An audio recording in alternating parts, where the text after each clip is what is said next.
Magandang araw po sa inyong lahat. Ang kwentong inyong mapapakinggan ay tungkol sa binatang si Adrian na mula sa lahi ng mahuhusay na manunugis. Simula nang mapatay ng mga aswang ang kanyang ama, ay ninais na niyang sa kanya ipapamana ng kanyang lolo ang espada at pakpak na lawin na isang sandata na pinaniniwala ang may mutya na pinagpasapasahan sa bawat henerasyon sa kanilang pamilya. Ngunit magagawa ba ni Adrian na patunayan sa lolo niya na siya ang karapat-dapat na susunod na tagapagmana ng espada, gayong minsan niya na itong binigo? Ano ang kayang gawin ni Adrian para mapunta sa kanya ang espada na may mutya ng pakpak ng lawin? At ano ang gagawin niya upang magtagumpay laban sa puwersa ng kadiliman? Ngunit bago ang lahat, mga idol, huwag po nating kalimutang mag-subscribe at i-hit ang notification bell sa aking YouTube channel na The Voice Addict at Apong Isaak para sa mas marami pang makapigil hininga na kwentong aswang at katatakutan mula sa mundo ng kababalaghan. Umpisahan na po natin ang kwento. Ano ba, Adrian? Pwede bang pumirmi ka lang sa isang pwesto? Kanina pa ako nahihilo sa iyo eh. Kanina ka pa lakad ng lakad. Para kang asong hindi mapaanak. Kumalma ka nga. Paano naman ako kakalma, Tomas? Sabihin mo nga kung paano. Alam ko na sa oras na to, nasa kabilang baryo sina tatay at lolo at nakikipaglaban sila sa mga aswang. Ikaw naman pambira ka. Parang ito naman ang unang beses na nakipaglaban sila sa mga aswang. Hindi ba lahi kayo ng mahuhusay at matatapang na mga manunugis? Ang lolo Martin mo, matagal niya nang napatunayan na magaling siyang makipaglaban sa mga aswang. Tapos ang tatay mo naman, ipinamana sa kanya ng lolo mo ang espada na may mutya ng pakpak ng lawin. Kahit na, kinakabahan pa rin ako. Hindi ko pa rin kayang maging kampante lalo na't maraming aswang ang kinakalaban nila sa pagkakataon na to. Teka, sandali nga. Nagtataka ako kung bakit bigla kang kinabahan ngayon ah. Hindi ba kapag nakikipaglaban sila dati sa mga aswang, ay wala lang sa'yo? Hil ka lang dati. Kasi alam mo na palagi naman silang nananalo. Ano nangyayari sa'yo ngayon? Okay, sige. Sasabihin ko na sa'yo ang dahilan. Kagabi kasi, nanaginip ako na namatay daw si tatay sa pakikipaglaban sa mga aswang. Natatakot ako na baka magkatotoong panaginip na yun. Sasabihin ko sana yung kinatatay at lolo para bigyan sila ng babala. Pero hindi ko ginawa kasi naisip ko na baka pagtawanan lang nila ako eh. Alam mo naman na wala silang tiwala sa akin. Kasi nung sinanay nila ako para maging manunugis, ay puro kapalpakan lang ang mga ginawa ko. Ayun naman pala eh. Kaya pala nagkakaganyan ka dahil sa isang panaginip. Pero hindi mo ba alam ang sinasabi ng marami tungkol sa panaginip? Sabi nila, kung ano raw ang nakita mo sa panaginip, ay kabaligtaran na mangyayari sa totoong buhay. Kaya kung ako sa'yo, Adrian, kakalma na ako. Ibig sabihin, hindi mamamatay ang tatay mo at mahaba pa ang buhay niya. Sino ba nagsabi niyan sa'yo? Paano mo na sigurong totoong ganyang kasabihan? Basta sabi nila. Ang dami mo naman tanong, tol. Maniwala ka na lang sa akin, pwede ba? Ano kaya kung sumunod na lang ako kina tatay? Baka kung ano na talaga nangyayari sa kanila. Malapit na mag-umaga pero wala pa rin sila hanggang ngayon. Hindi naman tumatagal ng ganito kapag nakikipaglaban sila sa mga aswang eh. Kinakabahan na talaga ako. Hindi ang tatay mo mamamatay, tol. Kundi ikaw kapag ginawa mo yan. Ano bang alam mo sa pakikipaglaban sa mga aswang? Di ba wala naman? Basta, dito lang tayo sa bahay nyo at hindi ka aalis tapos. Pasalamat ka nga at sinamahan pa kita sa paghihintay sa tatay at lolo mo eh. Sus, kaya lang naman nandito kay para ikaw ang unang makakarinig ng kwento nila eh. Kilala kang tsismoso rito sa baryo natin eh. Hayaan mo na. At least, magagandang chismis lang naman ang ipinagkakalat ko. Hindi na muna nagsalita si Adrian. Dumungaw siya sa bintana at umasa na makikita niya na ang kanyang tatay at lolo na paparating. Ngunit bigo siya. Natatanaw na niya sa silangan ang unti-unting pagsikat ng araw. Totoo ang sinabi ng kaibigan ni Adrian na si Tomas. Ang angka nila ay kilala bilang mahuhusay na manunugis ng mga aswang. Kada henerasyon ay hindi pwedeng walang ipapanganak na manunugis sa kanilang lahi. Ngunit tila naputol na yon kay Adrian dahil pakiramdam niya ay wala siyang kakayahan na maging kagaya ng kanyang ama na si Ado at ni Lolo Martin. Tuluyan nang sumikat ang araw. Nakatulog na si Tomas sa sala ng bahay ni na Adrian. Nakadungaw pa rin si Adrian sa bintana, ngunit hindi pa rin bumabalik ang tatay at lolo niya mula sa pakikipaglaban sa mga aswang sa kabilang baryo. Maya-maya pa, napabalikwas ng gising si Tomas. Pupungas-pungas itong lumapit kay Adrian. Ano na nangyari? Nakauwi na ba sina Lolo Martin? Wala pa rin sila, Tomas. Grabe, nag-aalala na talaga ako. Baka kung ano na nangyari sa kanila. Sus Santissima, hindi ka pa rin pala tapos sa mga paganyan-ganyan mo. Pustahan tayo, tol.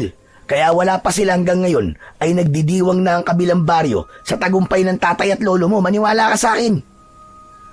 Ewan ko ba? Duda ako sa mga sinasabi mo. Mawawala lang tong kaba ko kapag nakauwi na sila ng buhay at ligtas. Ang negatibo mo naman mag-isip, tol. Hindi ba dapat ikaw ang kauna-unahang magtitiwala sa kakayahan nila bilang mga manunugis? Magsasalita pa sana si Adrian nang makita niya si Lolo Martin na paparating. Duguan ang damit nito. Bakas sa muka ng matandang lalaki ang panghihina. Nakatulala ito at parabang wala sa sarili. Agad na napansin ni Adrian na bitbit ng lolo niya ang espadang ipinamana nito sa kanyang ama. Ang espadang yun ay tinatawag na espada at pakpak ng lawin.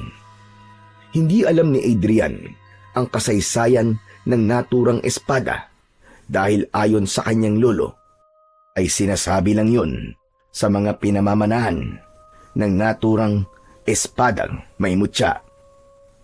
Oh, nandiyan na pala ang Lolo Martin mo eh! Sinalubong ni Adrian si Lolo Martin. Labis ang pag-aalala niya dahil hindi niya nakita ang kanyang ama. Lo, ano po nangyari? Nasaan po si tatay? Bakit hindi niyo po siya kasama? Sa loob na tayo mag-usap. Naunang pumasok si Lolo Martin sa kanilang bahay. May pagtatakang sumunod dito si Adrian. Naupo ang matandang lalaki at basta na lang nito binitiwan ang espada na parabang wala yung halaga para rito. Hinilan ni Adrian ang isang upuan. Umupo siya sa harapan ni Lolo Martin habang si Tomas ay nasa tabi ng bintana. Lo, baka pwede niyo na po sagutin ang tanong ko. Si tatay po, nasan po siya? Huwag ka sanang mabibigla, apo. Pero ang tatay mo, wala na siya. Ano po? Paano pong wala na? Patay na siya, Adrian. Patay na ang tatay mo. Hindi. Hindi po totoo yan. Hindi po pwedeng mamatay si tatay. Nagsasabi ako ng totoo, apo. Pinatay siya ng mga aswang na nakalaban namin sa kabilang baryo. Hindi, Lolo, hindi. Nagbibiro lang po kayo. Imposibleng mapatay ng mga aswang si tatay. Hawak niya ang espadang may mutya ng pakpak ng lawin. Ang sabi niyo yan ang pinakamakapangyarihang sandata laban sa mga aswang, di ba? Kaya paano po siya mapapatay ng mga aswang? Napakabilis ng mga pangyayari. Pinagtulungan siya ng mga aswang. Nabitiwan niya ang espada at doon siya nilapa ng mga kalaban namin. Napakasakit na hindi ko man lang siya nagawang tulungan. Nabigo kami sa aming misyon. Nang umiyak si Lolo Martin, ay doon na napagtanto ni Adrian na hindi ito nagsisinungaling. Napatulala si Adrian at sumabog na ang kanyang mga luha. Hindi! Hindi pwede! Pero sabi niyo bago kayo umalis kagabi, ay buhay at ligtas kayong babalik dito, di ba? Bakit ganon? Bakit ganon, Lolo Martin? Napayuko si Lolo Martin habang patuloy na umiiyak. Maya-maya pa ay may mga kalalakihang dumating. May bitbit ang mga yon na pahabang kahon na gawa sa plywood. Naramdaman ni Adrian na ang tatay niya ang laman ng kahon na yon. Lumuluwang nilapitan ni Adrian ang mga lalaking may buhat sa kahon. Ibaba niyo ang kahon na yan! Ibaba niyo! Matapos ibaba ng mga lalaki sa lupa ang kahon, ay lumuhod si Adrian sa tabi nun. Nanginginig ang mga kamay na binuksan yon ni Adrian. Pakiramdam niya ay bumagsak sa kanya ang langit nang makita niya sa loob ng kahon ang duguan at sugatang katawan ng kanyang ama. Halos hindi niya na ito makilala sa dami ng sugat nito sa muka. Hindi alam ni Adrian kung paano hahawakan ang kanyang ama. Wala siyang nagawa, kundi ang umiyak ng umiyak. Gusto niyang isipin na panaginip lamang ang lahat, pero alam niya na yon ay isang realidad. Wala na ang kanyang ama, at habang buhay niya itong hindi na makakasama. Sa unang gabi ng lamay ng tatay ni Adrian, ay dumagsa ang mga taong nais makiramay. Naroon ang ilan sa mga taong iniligtas ng tatay niya mula sa kamay ng mga aswang. Mabuti na lang at naroon si Tomas para tulungan sila sa pag-aasikaso sa mga nakikipaglamay. Habang nakaupo si Adrian sa tabi ng kabaong ng tatay niya, ay lumapit sa kanya ang kaibigan niyang si Tomas. Tol, paubos na pala mga biskwit ha. Ang dami pang tao na nakikipaglamay. Meron pa sa kwarto ni Lolo na 2 lata ng biskwit.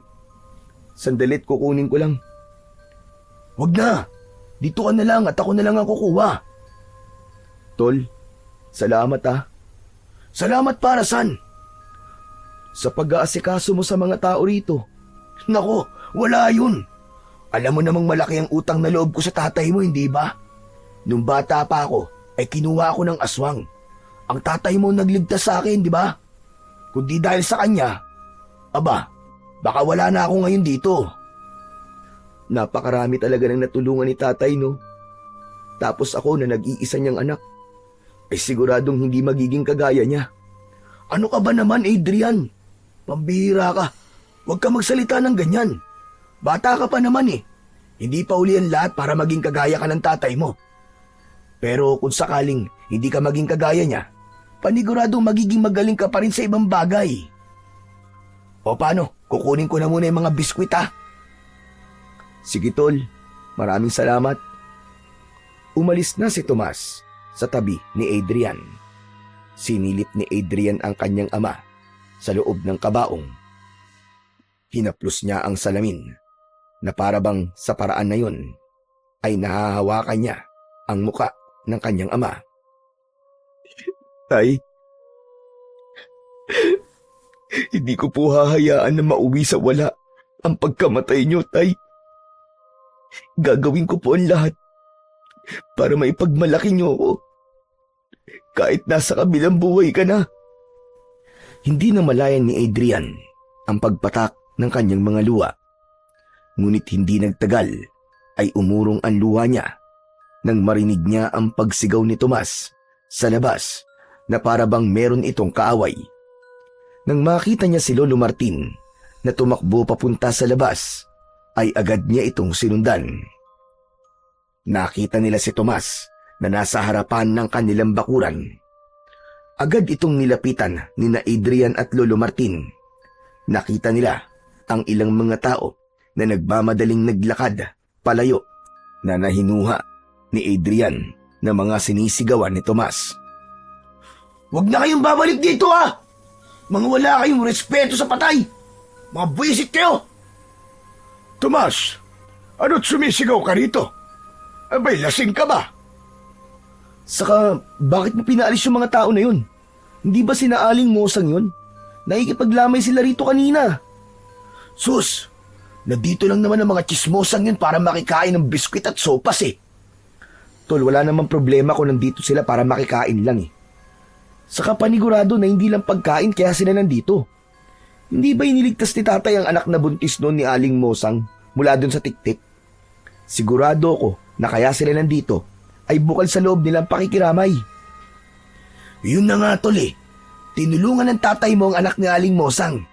Pero yung si Aling Mosang na yun, yung kismosa na yun, abay walang utang na loob. Ano ba sinasabi mo, Tomas? Pwede bang diretsuhin mo na kami? Ano bang dahilan at galit na galit ka kay Mosang at sa mga kasama niya? Paano ba naman po, Lolo? Habang namimigay po ako kanina ng mga biskwit, ay narinig ko pong pinag-uusapan ni na Mosang ang tatay ni Adrian. Abay, biruin nyo. Ang sabi nila ay wala raw kwentang manunugi si Mang Ado. Kasi sabi nila, kahit kay Mang Ado niyo raw po ipinamana yung espada, ay natalo pa rin siya ng aswang.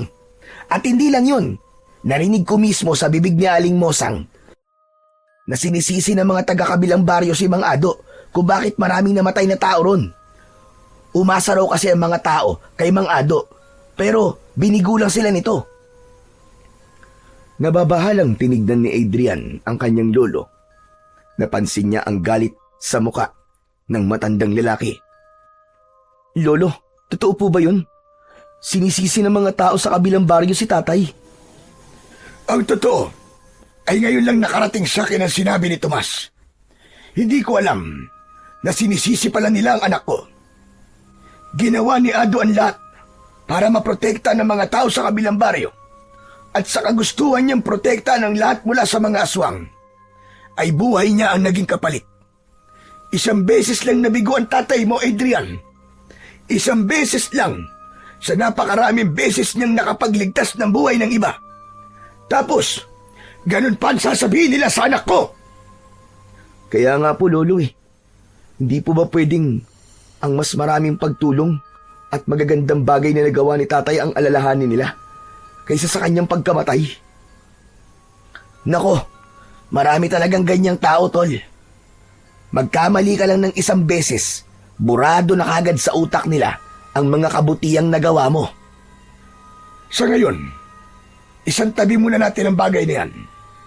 Ang mga tunay na nakikiramay na lamang ang pagtuunan natin ng pansin. Sige na. Matapos yun, ay bumalik na sa loob ng bahay sina Lolo Martin at Tomas. Naiwan si Adrian sa labas. Tinignan niya ang mga taong naroon at tinanong niya ang kanyang sarili kung ilan ba sa mga yon ang totoong malungkot sa pagkamatay ng kanyang ama. Matapos ang 3 gabi, ay inilibing na ang tatay ni Adrian. Pagkatapos ng libing, ay umuwi na sila ni Lolo Martin sa kanilang bahay. Sumalubong sa kanila ang nakakabinging katahimikan. Hindi maiwasang malungkot ni Adrian dahil sa katotohanan na simula sa araw na yon ay hindi na niya maririnig ang paghalakhak ng kanyang tatay. Masayahing tao kasi ito at sobrang mapagbiro. Nilapitan ni Lolo Martin ang espada na nasa isang sulok. Puno pa rin yun ng natuyong dugo mula sa huling pakikipaglaban ng tatay ni Adrian sa mga aswang. Kinuha ng matandang lalaki ang espada at tinignan. Kailangan ko na itong linisan bago ko itago. Lolo, naalala ko po yung sinabi niyo dati na kapag ipinamana ang espada na yan sa karapat-dapat, ay walang aswang ang makakapatay sa may hawak ng espadang yan. Nagtataka lang po ako kung bakit namatay pa rin po si tatay. Mahirap matukoy ang tunay na kasagutan sa tanong mo na yan, Adrian.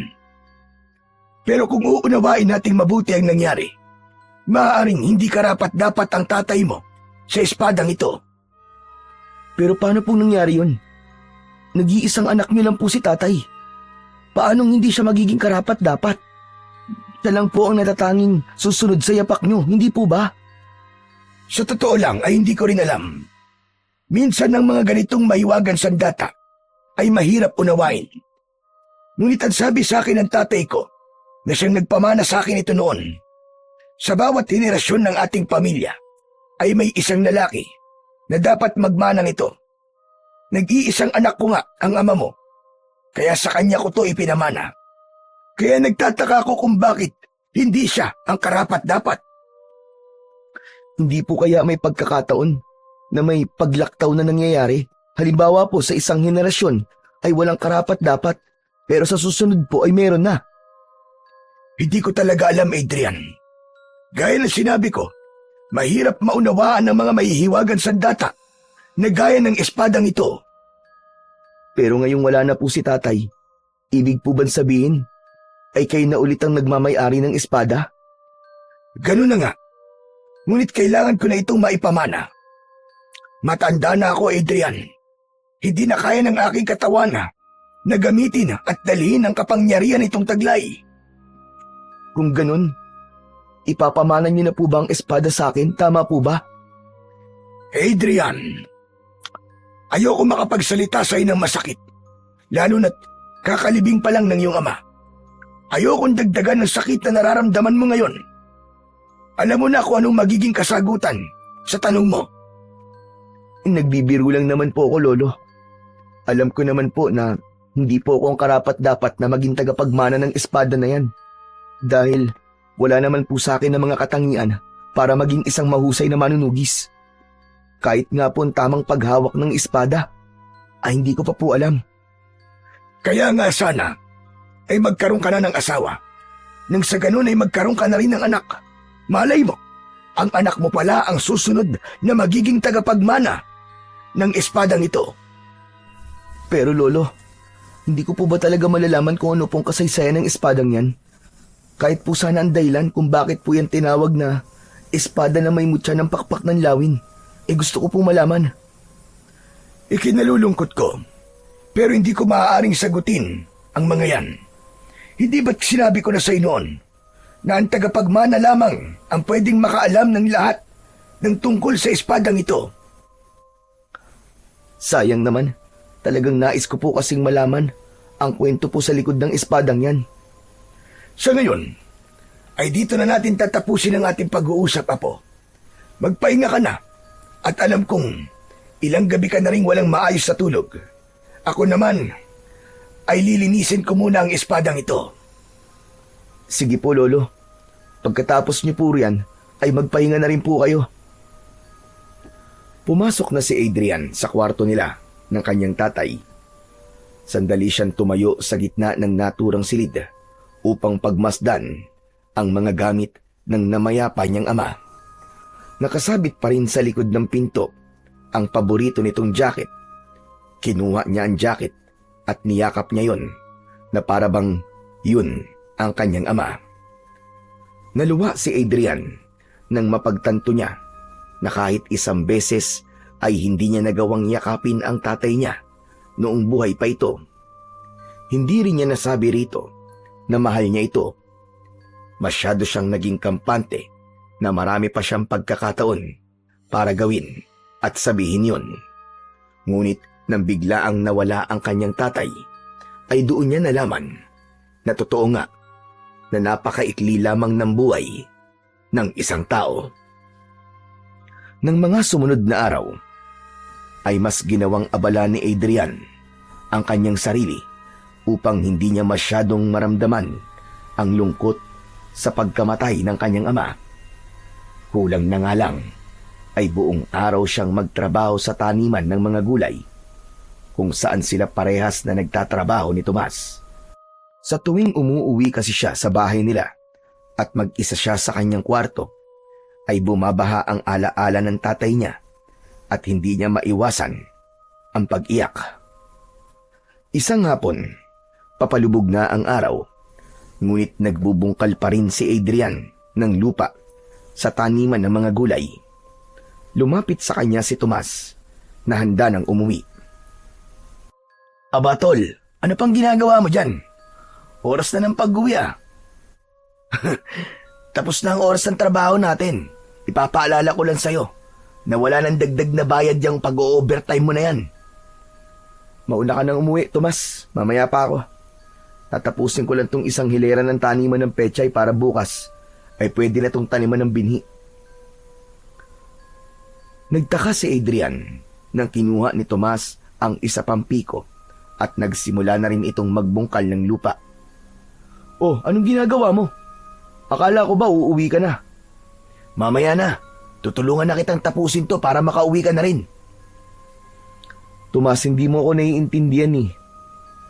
Gusto ko talagang may ginagawa ako. Kapag kasi bakante ang utak ko, inaalala ko lang si tatay. Mas lalo lang ako nalulungkot. Naiintindihan kita, tol.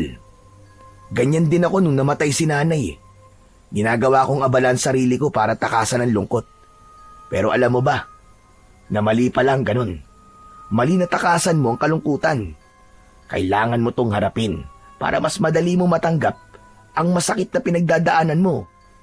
Isipin mo na lang na ang kalungkutan ay parang aswang.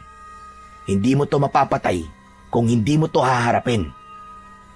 Napahinto si Tomas sa pagbubungkal ng lupa. Tila may kung anong matalim na bagay ang bumaon sa dibdib niya sa sinabing yun ng kanyang kaibigan. Napagtanto niya na simula nang mailibing ang tatay niya ay wala siyang ginawa kundi ang takasan ang kanyang kalungkutan. Kahit paano ay naliwanagan siya na dapat niyang harapin ang lungkot na yon hanggang sa masanay na siya at matanggap niyang wala na talaga ang tatay niya. Tol, hindi ba wala naman tayong trabaho bukas? Oo, wala nga. Bakit mo naman naitanong? Gusto mo bang mag-inom tayo mamayang gabi? Doon tayo sa bahay niyo. Aba, sige ba? Hindi ko tatanggihan yan. Matagal-tagal na rin hindi nasasayaran ng alak ang lalamunan ko. Nakalimutan ko na nga ang lasa nun eh. Tinapos na nilang dalawa ang pagbubungkal ng lupa. Nang matapos na sila roon, ay magkasabay na silang umalis sa taniman ng gulay at umuwi na sila sa kani-kanilang bahay. Pagsapit ng gabi, matapos maghapunan ay nagpaalam si Adrian kay Lolo Martin na magtutungo siya sa bahay ni na Tomas dahil mag-iinom sila. Pinayagan naman siya ng kanyang lolo at sinabi nito na huwag siyang iinom ng marami at huwag siyang masyadong magpapagabi. Bago magtungo sa bahay ni na Tomas, ay bumili muna si Adrian ng isang bote ng alak sa tindahan. Nang makarating siya kina Tomas, ay may mga baso at pinggan sa lamesang nasa harapan ng bahay ni na Tomas. Sakto na lumabas si Tomas na may dalang inihaw na tilapia. Yun! Sabi ko na nga ba't paparating ka na eh. Kaya naganda na ako. Nag-ihaw nga pala ako ng tilapia. Meron pa sa loob kasi alam kong kulang sa atin ng isang tilapia eh. Ayos yan, tol. Mas lalo tayong gaganahan yan sa pag-iinom natin kasi masarap ang pulutan natin. Sandali lang. Kukunin ko lang ang sausawan natin ha. Toyo na may kalamansi ba? Oo naman. At maraming sili. Alam na alam mo talaga ang paborito ko, tol ha. Yan ang gusto ko sa'yo eh. Siyempre naman. Ano pa't naging magkaibigan tayo simula pagkabata kung hindi ko pa alam kung ano-ano mga paborito mo. Sige na, kunin mo ng sausawan nang makapagsimula na tayo. Alak na ako eh. Natatawang inilapag ni Tomas ang inihaw na tilapia sa lamesa. Saka ito bumalik sa loob ng bahay. Inilapag na rin ni Adrian ang alak at umupo na siya. Nang bumalik si Tomas, nadala ang sausawan, ay agad nilang sinimulan ang pag-iinom. Nagpalitan sila ng tagay At matapos ang ilang minuto, ay naramdaman na ni Adrian ang epekto ng alak sa kanya. At dahil sa tama ng alak, ay nagkaroon ng lakas ng loob si Adrian na sabihin kay Tomas ang nasa loob niya. Alam mo ba, Tol? Nang dahil sa pagkamatay ni tatay, ay mas lalo ko napatunayan kung gaano ko kawalang kwenta at walang silbi. Bakit mo naman sinasabi yan, Tol? May silbi ka. Lahat tayo may silbi habang buhay pa tayo. Hindi mo ako naiintindihan, Tol eh. Magkaiba kasi tayo ng klase ng pamilya na kinalakihan natin. Alam mo naman, di ba, na iba ang pamilya ko sa pamilya nyo? Kuha ko na. Kasi pamilya na manunugis ang pamilya mo. Tama ka. Grabe yung panlilit na nararamdaman ko ngayon, Tol. Biruin mo. Tinanong ko si Lolo Martin kung sa akin ba niya ipapamana yung espada. Alam mo ba kung sabi niya? Hindi ko alam, Tol. Wala naman ako ron nung mag-usap kayong dalawa eh. Ang sabi niya, mag-asawa na raw ako para magkaroon na ako ng anak. Baka raw sa magiging anak ko, pwede niyang ipamana yung espada. Ibig sabihin, hindi niya talaga nakikita na ako ang susunod na magmamana ng espadang yun. Bakit kasi hindi mo ipakita kay Lolo Martin na karapat dapat ka para sa espadang yun? Paano ko naman gagawin yun, Tol? Di ba sinanay nila ako ni tatay tapos puros kapalpakan lang ang ginawa ko? Parang hindi na kasi mabura sa isip ng lolo ko yung ginawa ko na yun eh. Pakiramdam niya, hanggang ngayon, ganun pa rin ako. Bakit? Hindi ka na ba palpak ngayon? Di ba, hindi mo naman alam? Hindi mo malalaman kung di mo ulit susubukan na patunayan sa lolo mo ang sarili mo, Tol. Ewan ko ba, Tol? Pakiramdam ko tuloy, hindi niya ako totoong apo eh. Sana nga, ampun na lang ako para maintindihan ko kung bakit ayaw niyang ipamana sa akin yung espada na yon. Sus, imposible naman na ampong ka. Parang hinulma sa iisang hulmaan ang mukha niyo ni Lolo Martin para kayong pinagbiyak na mangga. Bagyang natawa si Adrian sa sinabing yun ni Tomas. Ngunit sa loob niya ay nagdamdam siya kung bakit ayaw ipamana sa kanya ni Lolo Martin ang espada na marami ng beses na pinagpasapasan sa bawat henerasyon sa kanilang pamilya. Alauna na ng madaling araw nang maubos ni na Adrian at Tomas ang isang bote ng alak. Nagpaalam na si Adrian sa kanyang kaibigan at nagsimula siyang maglakad pauwi sa kanilang bahay. Nang makarating na siya sa bahay, ay agad niyang napansin ang isang pahabang kahon na nakasabit sa dingding. Kinuha niya ang kahon at inilapag sa maliit na lamesa na nasa gitna ng sala. Binuksan niya yon at tumambad sa kanya ang espada. Malinis na ulit yun at makintab na. Tinignan at kinausap niya ang espada na parabang naiintindihan siya nun. Alam mo, ang tagal ko nang gustong mahawakan ka, espada. Pero hindi naman kita pwedeng hawakan kasi sabi ni Lolo, kapag hinawakan kita ay maraming mangyayaring kamalasan sa akin. Kasi hindi daw ako ang karapat-dapat. Ngunit nagulat si Adrian nang biglang lumabas si Lolo Martin sa kwarto nito. Lumapit sa kanya ang matanda. Lolo, hindi ko po hinawakan ng espada. Promise po. Teka, bakit nugising pa kayo, Lolo? Susunduin sana kita kina Tomas. Pero hindi ko na itinuloy kasi narinig ko ang mga sinabi mo habang nagiinom kayo, Apo. Alam ko na masama ang loob mo sa akin dahil hindi ko ipinamana sa iyo ang espadang yan. Lo, pasensya na. Lasing po ako nang sabihin ko ang mga yon. Kaya huwag niyo po yung seryosohin, Lo. Hindi po masama ang loob ko sa inyo, promise. Huwag mo nang itanggi. Alam ko na ang mga sinabi mo kanina ay totoong nasa loob mo, Apo. Sana'y maunawaan mo na hindi ko basta-basta pwedeng ipamana sa iyong espada, lalo na't hindi ka pa handa. Isa pa, natuto na rin ako sa nangyari sa tatay mo. Ayoko nang magkamali sa pagkakataon na ito. Pero Lo, wala po ba talagang paraan para ako po ang sunod na magmana ng espada? Sa totoo lang, marami po akong naririnig na sinasabi ng mga tao rito sa baryo. Sinasabi po nila na ako ang naiiba sa pamilya natin. At wala akong kakayaang ipagtanggol ang ating baryo kung sakaling muling magkaroon ng pagsalakay ng aswang. Lo, pakiramdam ko napakaliit at ang hina ko. Kung papakinggan mo ang sinasabi sa iyo ng iba, ay talagang ganyan ang mararamdaman mo. Tandaan mo, Apo, walang ibang higit na nakakakilala sa iyo, kundi ang sarili mo lang. Ipakita mo sa akin, Adrian, na karapat-dapat kong ipagkatiwala o ipamana sa iyo ang espada. Teka. Ano pong ibig niyo sabihin? Binibigyan niyo po ako ng pagkakataon na muling patunayan ang aking sarili para sa espada? Tama ka, Adrian. Ngunit ito na ang huling pagkakataon mo. Kapag nakita ko na hindi talaga ikaw ang karapat-dapat, ay wala na akong magagawa, kundi ang maghintay ng panibagong sisibol sa henerasyon sa ating lahi.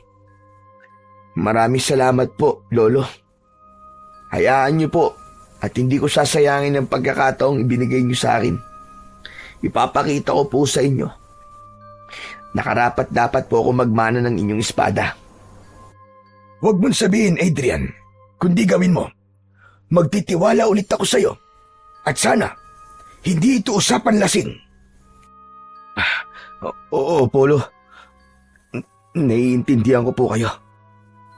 Sa naging pag-uusap na yun nila ng kanyang lolo, ay tila nawala ang pagkalasing ni Adrian. Nangako siya sa kanyang sarili na simula sa araw na yon ay ipapakita niya sa kanyang lolo na siya ang karapat-dapat na susunod na maging tagapagmana ng espada nito. Sa mga sumunod na araw ay nagsimula ng magsanay si Adrian nang mag-isa sa kanilang bakuran. Madalas ay umaga pa lang ay nagsisimula na siya. Bago siya pumasok sa kanyang trabaho, inalala niya ang mga itinuro noon sa kanya ng tatay niya. Hindi na niya alintana ang pawis at pagod dahil ang nais niya ay mapatunayan na kaya niyang maging tagapagmana ng espada ni Lolo Martin. Isang umaga, pumasok si Adrian sa trabaho na pagod dahil kakatapos lang niyang magsanay. Pagkakita ni Tomas sa kanya, ay napakunot ang noo nito. Oh, ano nangyari sa Tol? Hindi pa nga tayo nagsisimula magtrabaho mukhang pagod ka na. Nagsanay kasi ako bago pumasok Ano? Anong nagsanay? Nang ano? Sa pakikipaglaban sa mga aswang. Bakit mo naman ginagawa yon? Ang akala ko ba hindi ka susunod sa yapak ng tatay mo at lolo mo? Binigyan kasi ako ni Lolo ng huling pagkakataon para patunayan ang sarili ko, Tomas. Kapag nakita ni Lolo na karapat-dapat na raw ako, ay sa kanya ipapamana sa akin yung espada. Talaga? Totoo ba yan, Tol? Oo nga. Kailan ba ako nagsinungaling sa'yo, pambihira ka? Maraming beses na, uy. Gaya nung bata pa tayo. Sinabi mo na kapag tinusok ko ng kawayan yung bahay ng mga bubuyog, ay magkakaroon ako ng kapangyarihan. Tapos ginawa ko naman, yun, pinutakti ako ng mga bubuyog. Hindi ba, nagmukha akong binugbog ng 10 demonyo nun? Iba naman yun seryoso ako, Tol. Kaya kailangan ko maging mahusay sa pakikipaglaban sa mga aswang. Saka gusto ko tong gawin bilang pag-alala sa tatay ko. Ayokong mauwi sa wala lang ang pagkamatay niya. Kailangan kong labanan ng mga aswang na siyang pumatay sa kanya. Kung ganun, sa sandaling sumalakay na ang aswang dito sa atin, ay makikipaglaban ka na? Ganun na nga, Tol. Kailangan kong gawin yon kasi sa ganung paraan ko lang may papakita kay Lolo Martin na handa na ako at kaya kong gamitin ang espadang yun. Pero ang tanong, sapat na ba ang pagsasanay na ginagawa mo? Ang ibig ko sabihin hindi ka man lang ba ginagabayan ni Lolo Martin? Hindi. Ang sabi niya, kailangan ko daw yung gawin ng ako lang. Kaya hindi na ako nagtangkang humingi ng tulong sa kanya. Grabe, iba rin talagang determinasyon mo, tol. Pero sana ay magtagumpay ka sa gusto mo mangyari. Biruin mo, kapag naipamana sa iyo yung espadang yon, ay magkakaroon ako ng kaibigan na isang tanyag na manunugis. Siyempre, dapat dalin mo rin ako kapag sikat ka na, di ba? Loko ka talaga. Hindi ang pagiging sikat kung bakit ko to ginagawa. Una, gusto kong wag masayang ang pagkamatay ni tatay. At syempre, gusto kong ipakita sa mga tao rito sa baryo natin na mali sila sa mga sinasabi nilang hindi maganda sa akin. Yan, tama yan, pre. Hayaan mong kainin ng ibang tao rito ang mga sinasabi nila tungkol sa'yo. Lalo na yung aling mosang na yun. Narinig ko nga nung isang araw na ikinikwento niya sa mga katsismisa niya na paniguradong ikinakahiya ka raw ng tatay mo kasi walang pag-asa na maging katulad ka ni Mang Ado. Hindi pa rin pala tumitigil ang aling mosang na yun, ano? Hindi ko alam kung bakit niya yung ginagawa. Wala akong natatandaan na may nagawa ang pamilya ko sa kanya na hindi maganda. Naku, hayaan mo na nga siya, tol. Sadyang may mga tao lang talaga na ginagawang panghimagas ang chismis. Doon sila sumasay. Ayaw mo ba nun? Nakakapagbigay ka ng kasiyahan sa ibang tao. Saka mga ganong klase ng tao, Chong. Sila yung mga malulungkot. Gusto nilang pinagpepiestahan at pinagtatawanan ng kahinaan ng iba. Pero sarili nilang mali, hindi nila nakikita. Tama ka, tol. Hindi ko na dapat pansinin ang mga gaya ni Aling Mosang kasi wala naman silang maitutulong sa akin. Ang dapat kong pagtuunan ng pansin ay ang maging biyasa sa pakikipaglaban. Para sa sandaling may pagkakataon na patunayan ko ang sarili ko sa espada, ay may ipapakita ko yung kay Lolo Martin.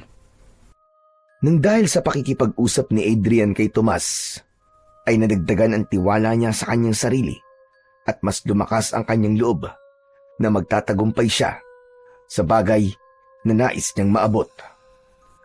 Nagpatuloy si Adrian sa kanyang pagsasanay. Isang umaga, pagkagising niya, ay agad siyang nagtungo sa likod ng kanilang bahay upang muli ay magsanay. Wala siyang pasok sa trabaho ng araw na yon, pero imbis na magpahinga, ay nagdesisyon siyang ilaan ang buong araw niya sa pag-iensayo. Sa gitna ng kanyang ginagawa, ay narinig niya ang pagtawag sa kanya ni Lolo Martin. Adrian, tumigil ka na muna dyan, apo. Halika't samahan mo ako mag-almusal. Ipinagtimpla na kita ng kape. Baka lumamig na yon. Mamaya na po ako mag-aalmusal, Lo. Magpapapawis lang po muna ako. Ikukondisyon ko po muna ang katawan ko para sa maghapong pagsasanay na gagawin ko. Lumapit si Lolo Martin kay Adrian. Kinuha nito ang kawayan sa kamay niya na ginagamit niya sa pagsasanay. Natutuwa ko sa dedikasyong ipinapakita mo para maging mahusay sa pakikipaglaban. Ang totoo ay lihim kitang pinapanood at humahanga ako sa mga nakikita ko sa iyo, apo. Kahit walang nagtuturo sa iyo, ay nagagawa mong paghusayin ang galaw mo sa bawat araw na lumilipas. Naku, maraming salamat po, Lo. Mas lalo tuloy lumakas ang loob ko dahil po sa sinabi niyo. Ang totoo nga po niyan, Lo. Inaalala ko lang po yung mga itinuro niyo noon ni tatay sa akin. Magandang ginagawa mo. Ngunit hindi mo rin dapat pabayaan ang iyong kalusugan. Ito dapat ang gawin mong prioridad. Dahil walang silbi kung magiging mahusay ka nga sa pakikipaglaban, tapos mahina naman ang iyong katawan. Kaya dapat ay kumain ka ng sapat at sa tamang oras. Huwag ka mag-alala, dahil simula sa araw na ito, ay makakasama mo na ako sa iyong pagsasanay. Ano po? Ano pong ibig niyo sabihin, Lolo? Tutulungan na kita sa iyong pagsasanay para mas maging maayos ang iyong mga galaw sa pakikipaglaban. Pero sa tingin ko, ay hindi mo na kailangan ng aking tulong dahil kaya mo na yan ang mag-isa. Hindi po, Lolo. Kailangan ko po ang tulong nyo. Iba pa rin po kung may gabay nyo ang pagsasanay na ginagawa ko. Sigurado ka ba? Baka makagulo lang kasi ako sa sarili mong estilo. Hindi po. Ang totoo nga po niyan eh. Ilang beses na akong nagtangkang sabihin sa inyo na baka pwede nyo po akong tulungan sa aking pagsasanay. Pero inuunahan po ako ng hiya palagi eh. Ano ka ba? Hindi mo kailangan mahiya sa akin na po. Tayong dalawa na lamang ang magkasama sa buhay. Kaya dapat magtulungan tayo. Sige na, sumunod ka na sa akin sa loob para makapag-almusal na tayo. Sige po, Lo. Maraming salamat po ulit. Nang tumalikod at naglakad na papasok sa bahay si Lolo Martin, ay ngumiti ng malaki ang binatang si Adrian. Hindi niya na itago ang labis na kasiyahan dahil sa sinabi ng kanyang lolo. Pakiramdam niya ay isa lamang panaginip ang lahat at hindi siya makapaniwala na ito mismo ang nag-alok na sanayin siya sa pakikipaglaban sa mga aswang. Matapos mag-almusal, ay sinimulan na kagad ni na Adrian at Lolo Martin ang pagsasanay. Sa likod ng bahay ay tinuruan si Adrian ni Lolo Martin ng iba't ibang teknik sa pag-atake at pagdepensa gamit ang kawayan na kunwari ay isang espada. Habang lumilipas ang oras, naramdaman ni Adrian ang kasiyahan dahil hindi na siya basta pinapanood lang ni Lolo Martin dahil ito na mismo ang nagtuturo at gumagabay sa kanya. Sa bawat tamang galaw na nagagawa niya ay pinupuri siya nito, kaya mas lalong naging malakas ang determinasyon ni Adrian. Para sa binata, sapat na yon bilang senyales na unti-unti na niyang napapatunayan ang kanyang sarili at nakukuha na niya ang tiwala ng taong matagal nang nag-aalinlangan na ipamana sa kanya ang espada na may mutya ng pakpak ng lawin. Matapos ang kanilang pagsasanay, ay pagod na naupo si Adrian sa mahabang bangko na nasa ilalim ng puno ng mangga. Habol niya ang kanyang paghinga, pero masaya siya. Lumapit si Lolo Martin sa kanya. Kumusta? Marami ka bang natutunan sa pagsasanay natin ngayong araw? Napakarami po, Lo. Nakakapagod pero masaya po ako na kayo na po nagtuturo sa akin ng mga dapat ko pong malaman. Ipinagmamalaki kita, Apo. Napakalayo mo na sa dating Adrian na sinanay namin noon ni Ado. Ibang-iba ka na ngayon. Bata pa po kasi ako noon, Lo eh. Wala pa ako masyadong determinasyon, pero ngayon, nag-iba na po ang paraan ko ng pag-iisip. Lalo na po nung namatay si tatay dahil sa mga aswang. Ayoko po siyang biguin, lalo na alam ko na ang gusto niya ay akong sunod na magmamana ng inyong espada. Huwag ka mag-alala. Dahil sa sandaling makita ko na handa ka na ay ipapamana ko na sa iyo ang espada. Ang nais ko, kapag gagawin ko yon, ay sigurado na ako at hindi na ako magkakamali. Kaya sana ay mas tatagan mo pa ang iyong loob at habaan mo pa ang iyong pasensya at paghihintay. Nauunawaan ko po, Lo. Ganyan din po ang gusto ko. Ayoko pong madaliin ang lahat. Basta, kapag wala ka ulit pasok sa trabaho, ay magsasanay ulit tayong dalawa. Ano po kaya kung umalis na po ako sa trabaho ko para makapag-focus po ako sa pagsasanay? Yan ang wag na wag mong gagawin. Tandaan mo na kung ikaw ay magiging ganap na manunugis, hindi mo maaaring paikutin dito ang iyong buhay dahil madali ka mapapagod. Isa pa, hindi ka babayaran sa pagiging manunugis, kaya dapat ay may ginagawa kang ibang bagay kung saan kikita ka ng pera. Gusto ko lang po talagang pagtuunan ng pansin ang pagsasanay ko, Lolo. Pero nakuha ko naman po ang ibig niyong sabihin. Kaya hindi na po ako aalis sa trabaho ko. Pero sana po, kung nasan man si tatay, ay masaya po siya sa ginagawa ko. Tiyak akong masaya si Ado. Lingid sa kaalaman mo, palagi niyang sinasabi sa akin na sanayin ka namin ulit kasi noon pa man ay nararamdaman niya na hindi siya ang karapat-dapat na magmana ng espada. Ang sabi niya ay kailangan mo lang nasanayin at baka lumabas ang kakayahan mo bilang isang manunugis. Pangarap niya kasing makita ka na hawak-hawak ang espadang yon. Kaya nga lang ay hindi ako nakinig sa iyong ama. Kahit pala noon pa, ay may tiwala na si tatay sa akin. Dahil po sa nalaman ko na yan, Lo, mas lalo ko pong paghuhusayin ang aking pagsasanay. Tutuparin ko po ang pangarap ni tatay para sa akin. Tinapik ni Lolo Martin sa balikat si Adrian. Bago siya nito, iniwanan. Nang mag-isa na lang, ay tumingala sa langit si Adrian at umasa siya na makikita niya roon ang kanyang ama. Pero kahit bigo siyang makita ito, ay naramdaman pa rin niya ang presensya nito. Pakiramdam niya ay nasa tabi lang niya ang kanyang ama at gumagabay sa bawat galaw at desisyon niya sa buhay. Nagpatuloy si Adrian sa kanyang pagsasanay. Kapag may oras si Lolo Martin, ay tinutulungan siya nito. Isang gabi, nagtungo si Tomas sa bahay ni na Adrian upang doon ito makikain. Minsan kasi, kapag hindi gusto ni Tomas ang ulam sa bahay nito, ay nagtutungo ito kina Adrian para makikain. Wala namang problema yon kina Adrian at Lolo Martin dahil mas gusto nilang kasalo si Tomas dahil masyado itong madaldal at nagiging masaya ang kanilang pagsasalo-salo.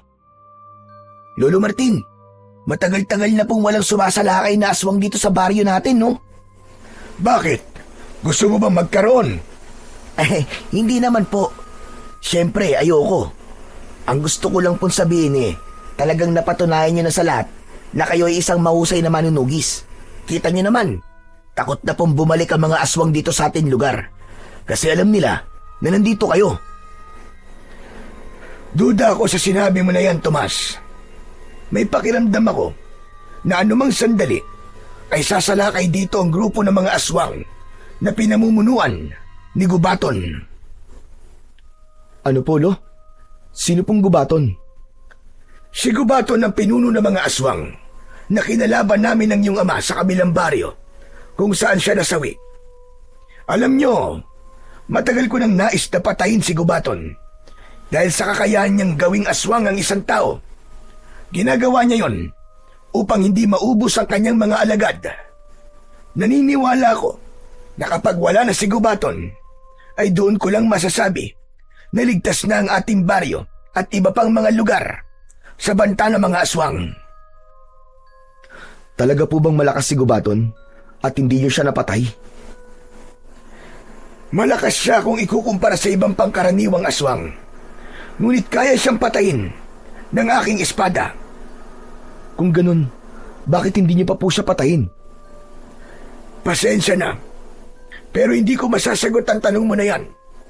Saka ko nasasabihin sa iyo ang dahilan kung sakaling dumating na ang araw na ipapamana ko na sa iyo ang espada. Kaya pag-usayan mo pa ang iyong pagsasanay, Apo. Hindi po ba parang napakatagal nang nagsasanay ni Adrian, Lolo? Ano kaya kung ipamana mo na sa kanya ang espada? Baka bigla na lang po sumalakay dito yung Gubato na sinasabi nyo Mas mabuti na po yun na kapag nangyari yun, hawak na po ni Adrian ang espada.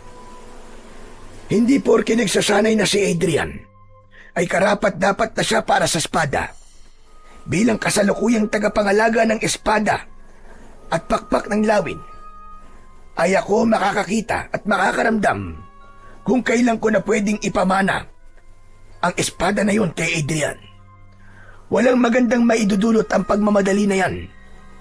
Yan ang tatandaan mo, Tomas. Tama si Lolo, Tomas. Hindi dapat ako magmadali na ipamana niya sa akin ang espada. Dapat ay mapatunayan ko muna ang aking sarili. Pero Lolo, balik po tayo kay Gubaton. Isa po ba siya sa mga aswang na pumatay kay tatay? Oo, Apo. Pinuntiryan ni Gubaton ng iyong ama. Nang labis nang nasugatan ni Gubaton si Ado, ay saka siya pinagtulungan ng mga alagad ni Gubaton. Teka, bakit mo pala naitanong yan? Kung ganun, siya po palang dapat kong puntiryahin. Gusto kong iparamdam sa kanyang ginawa niya kay tatay. Gusto kong pagsisihan niya ang kanyang ginawa. Naiintindihan ko ang galit mo ngayon. Pero ipapaalala ko lamang sa iyo na hindi magandang motibasyon ang paghihiganti. Ang dapat mong maging motibasyon ay ang mga taong maaari pang maging biktima ni Gubaton at ng mga alagad niya. Isipin mo na ang mga anak na gaya mo na maaaring mawalan ng magulang nang dahil sa mga aswang. Sigurado ko na kapag naging ganyan ang paraan mo ng pag-iisip, ay makukuha mo ang iyong gustong mangyari. Marahang tumango si Adrian kay Lolo Martin. Doon niya napagtanto na talagang kailangan niya nang manahin ang espada dahil wala silang ideya kung kailan muling sasalakay si Gubaton. At baka sa sunod nitong pagsalakay ay sa baryo na nila Adrian. Matapos manghapunan ay hindi mo na umalis si Tomas sa bahay ni na Adrian. Nakipagkwentuhan muna ito kay Adrian habang si Lolo Martin ay naghuhugas ng kanilang pinagkainan sa likod ng bahay. Alam mo, Tol, hindi na ako makapaghintay na mapunta sa iyo yung espade. Ang astig mo sigurong tignan habang hawak mo yun tapos nakikipaglaban ka sa mga aswang, no? Sus, gusto mo lang kasi akong ipagyabang kaya atat na atat kang mangyari yun. Aba, dapat lang na ipagyabang kita kasi best friend kita eh. At hindi lang kita ipagmamayabang, ipagmamalaki rin kita. Tol, sana wag mo akong kalimutan kapag sikat na manunugis ka na ha. Baka mamaya isnabin mo na lang ako. Hindi ba ang sabi ko sa'yo ay hindi ko hangad ang sumikat? Ang gusto ko lang ay tuparin ang pangarap ni tatay para sa akin na maging susunod na tagapagmana ng espada. Siyempre gusto ko ring mapatay si Gubaton para hindi na kailangan matakot ng mga tao dito sa atin at sa iba pang baryo. Parang imposible naman kasing hindi ka maging sikat kapag naging kagaya ka ng tatay at lolo mo. Sigurado ako na marami ang hahanga sa'yo. Kaya sana, huwag mo kong kalimutan kapag nangyari yun. Oo na. Hindi kita kakalimutan para matahimik ka na dyan. Natawa si Tomas sa sinabi ni Adrian. Ngunit naputol ang pagtawa nito ng isang lalaki ang humahangos na dumating. Bakas sa mukha ng lalaki ang labis na takot. Ayon sa lalaki, ay may mga bahay sa unahan ng baryo na sinasalakay ng aswang at kailangan ng tulong ni Lolo Martin. Hindi na kailangan puntahan ni Adrian sa likod ng bahay ang lolo niya dahil narinig nito ang sinabi ng lalaki. Kaya nagmamadali itong tumakbo papasok ng bahay. Nang lumabas ang matandang lalaki, ay dala na nito ang espada at sa kabilang kamay ay isang matalim na itak. Inabot ni Lolo Martin ang itak kay Adrian, ngunit hindi niya yun tinanggap. Ito na ang pagkakataon mo para patunayan ang iyong sarili. Gusto ko na ikaw ang maging katulong ko sa pagharap sa mga aswang ngayong gabi. Lolo, hindi po ako sigurado kung handa na po ba ako makipaglaban eh. Hindi yan ang inaasahan kong sagot mula sa'yo. Pero kung hindi ka pa talaga handa, ay ako na lang ang mag-isang makikipaglaban sa mga aswang.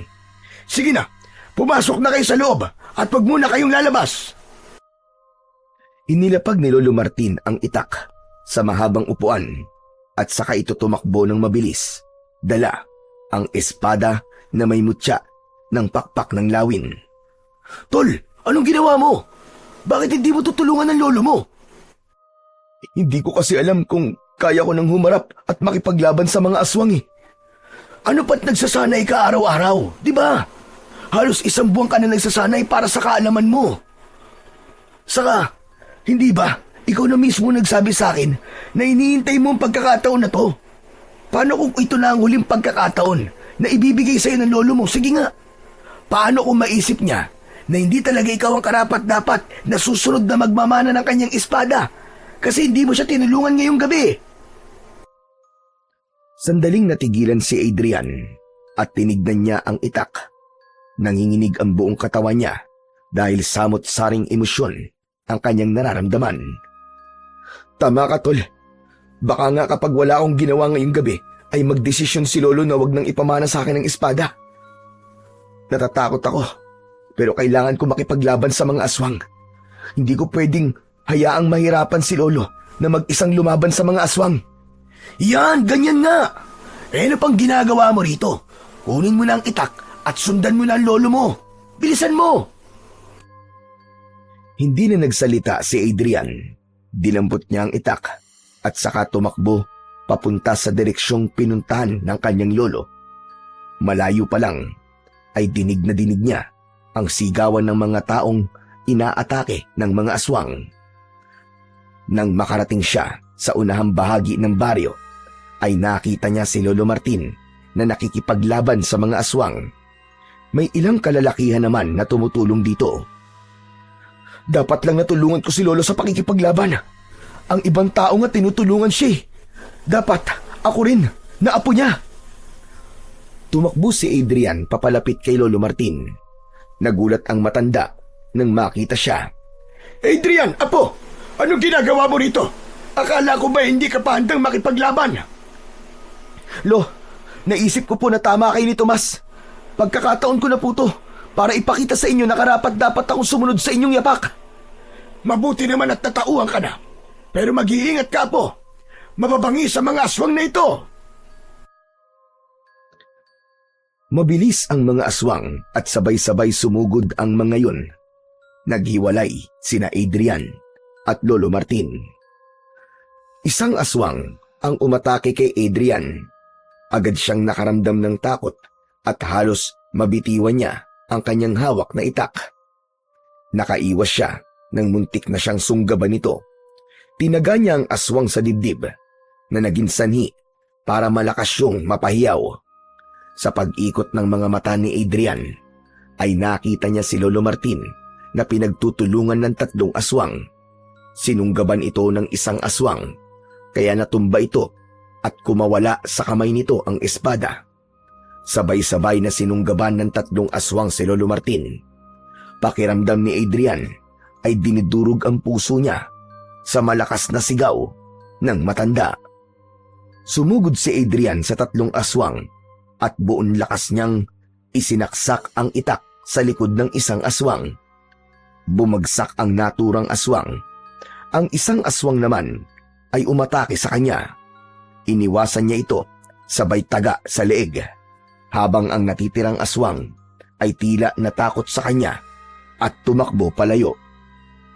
Nagpatuloy ang laban nang muling nakabangon si Lolo Martin, habang si Adrian ay nabuhay ang apoy sa dibdib at nagsimula ng gamitin ang mga teknik na natutunan niya sa kanyang lolo mula sa kanilang pagsasanay. Hanggang sa biglang huminto ang lahat ng aswang nang may narinig ang mga ito na isang malakas na alulong mula sa malayo. Parang utos yun na nagmula sa pinuno ng mga aswang. Isa-isang umatras ang mga aswang hanggang sa tuluyan ng nilamon ang mga yun ng dilim. Ang unang nilapitan ni Adrian ay si Lolo Martin. Duguan ito at puno ng sugat sa katawan. Bakas sa mukha ng matanda ang panghihina. Lolo, kailangan ko po kayong daling kay Mang Tasyo. Kailangan magabot po ang mga sugat nyo. Unahin mo na munang tulungan ng ibang mga sugatan. Sige na, kaya ko ang sarili ko, apo. Pero Lo, sige na, sundin mo na lang ang utos ko sa'yo. May pag-aalinlangan na binitiwan ni Adrian si Lolo Martin. Tumalikod na siya upang tulungan ang iba pang mga sugatan. Pero hindi pa man siya nakakahakbang, ay narinig niya ang pagbagsak ni Lolo Martin sa lupa. Pagharap niya rito, ay nanlaki ang mga mata niya nang makitang walang malay na nakahandusay si Lolo Martin sa lupa. Puno ng pag-aalalang binalikan ni Adrian ang matanda. Binuhat niya at itinakbo niya ito sa kilalang albularyo sa kanilang lugar na si Mang Tasyo. Pagdating ni na Adrian at Lolo Martin sa bahay ng albularyo, ay agad na nilapatan ng lunas ng manggagamot ang mga sugat ni Lolo Martin. Kahit paano ay nabawasan ang pag-aalala ni Adrian nang sabihin ni Mang Tasyo na buhay pa ang kanyang lolo. Ayon dito, ay masyadong maraming sugat ang natamo ni Lolo Martin, kaya ito nawalan ng malay. Matapos magamot ng albularyo si Lolo Martin, ay inuwi na ito ni Adrian sa kanilang bahay. Nagpatulong siya sa kaibigan niyang si Tomas na ihiga ang wala pa ring malay na si Lolo Martin sa kama nito. Tol, ano nangyari kay Lolo? Buhay pa ba siya? Pambihira ka kung makapagsalita ka naman, parang gusto mo na siyang mawala. Natural, buhay pa siya. Wala lang siyang malay dahil sa mga sugat na natamo niya sa mga aswang. Salamat naman sa Diyos at buhay pa si Lolo Martin. Pero mukhang mababangis sa mga aswang na sumalakay dito sa atin Ngayon ko lang kasi nakitang ganyan si Lolo Martin Ako rin, Tol. Pero sa tingin ko, ay dahil sa matanda na si Lolo, kaya ganyan na nangyari sa kanya. Mahina na siya at hindi na siya gaya nun na talagang ubod ng lakas. Malungkot na tinignan ni Adrian si Lolo Martin. Sa kabila ng napakaraming sugat nito, ay ipinagpasalamat pa rin niya sa Diyos na buhay pa ito. Hindi lang kasi kay Adrian malaking kawalan si Lolo Martin, kundi maging sa buong baryo nila, dahil tanging ito lamang ang may kakayahan na makipaglaban sa mga aswang sa kanilang lugar. Kinabukasan ng umaga, habang nagluluto ng almusal si Adrian, ay biglang lumabas si Lolo Martin sa kwarto. Hirap itong maglakad at sa bawat takbang ay napapangiwi ito. Mabilis na nilapitan at inalalayan ni Adrian si Lolo Martin. Lo, hindi na po muna dapat kayo tumayo Sariwa pa po mga sugat nyo. Humiga na po muna kayo ulit at dadalang ko na lang po kayo ng almusal sa kwarto nyo. Hindi ko kayang mahiga lang kapag ganitong umaga na. Hayaan mo ko at kaya ko naman ang sarili ko. Yan din po ang sinabi nyo sa akin kagabi. At sabi nyo, kaya nyo. Pero nung nangyari, bigla na lang po kayo nawalan ng malay. Sige na po, aalalayan ko po kayo sa pagiga. Hindi na kumontra si Lolo Martin. Maingat itong inalalayan ni Adrian hanggang sa makarating ito sa papag. Naupo lang doon ang matanda. Dito lang po kayo Tatapusin ko lang po niluluto ko para makakain na po tayo. Tapos, papalitan ko rin po ang benda nyo. May binigay din pong gamot si Mang Tasyo para sa kirot. Kailangan niyo po yung inumin pagkatapos nyong kumain. Bumalik si Adrian sa kusina upang tapusin ang kanyang ginagawa. Matapos niyang magluto, ay dinalhan niya ng pagkain at kape si Lolo Martin. Doon na rin siya kumain dahil alam niyang hindi sanay ang lolo niya na kumain ng mag-isa. Grabe po naging laban natin kagabi sa mga aswang, Lolo. Hindi ko po akalain na talaga palang nakakatakot na gawin ng ganung bagay. Unang beses ko po yung ginawa at nalaman ko na mahirap pala talaga ang ginagawa niyo ni tatay. Kaya mas lalo pong tumaas ang paghanga ko sa inyong dalawa. Ako rin. Tumaas din ang paghanga ko sa ginawa mo kagabi, Adrian. Ano po? Nagbibiro po ba kayo? Bakit naman po kayo hahanga sa akin?